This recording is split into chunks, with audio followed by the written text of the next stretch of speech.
மத்திய உள்துறை அமைச்சகம் மிக்ஸாம் புயல் நிவாரண நிதியாக ரூபாய் 115 கோடியும், டிசம்பர் வெள்ள நிவாரண நிதியாக ரூபாய் 160 கோடியும் ஆக மொத்தம் 276 கோடி நிதி ஒதுக்கப்பட்டிருப்பதாக அறிவிப்பு வெளியாகியுள்ளது. ஆனால் தமிழகத்திற்கு ஒதுக்கப்பட்ட மொத்த தொகை ரூபாய் 682 கோடி. இதில் மாநில பேரிடர் நிவாரண நிதியில் உள்ள இருப்பு தொகையான ரூபாய் 406 கோடியை கழித்ததாக போக மீதி உள்ள தொகையாக 276 கோடி தான் தற்போது தமிழ்நாட்டிற்கு உள்துறை அமைச்சகம் ஒதுக்கியுள்ளது.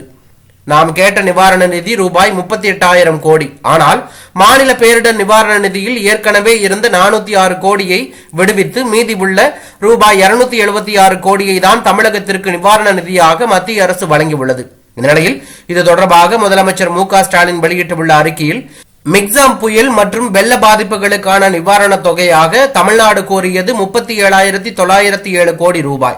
பாதிக்கப்பட்ட மக்களுக்கு உடனடி நிவாரணமாகவும் உட்கட்டமைப்புகளை மறுசீரமைக்கவும் தமிழ்நாடு அரசு மாநில பேரிடர் நிதியிலிருந்து இதுவரை செலவு செய்துள்ளது 2,477 கோடி ரூபாய். ஆனால் ஒன்றிய பாஜக அரசு தற்போது அறிவித்திருப்பதோ வெறும் 276 கோடி ரூபாய்.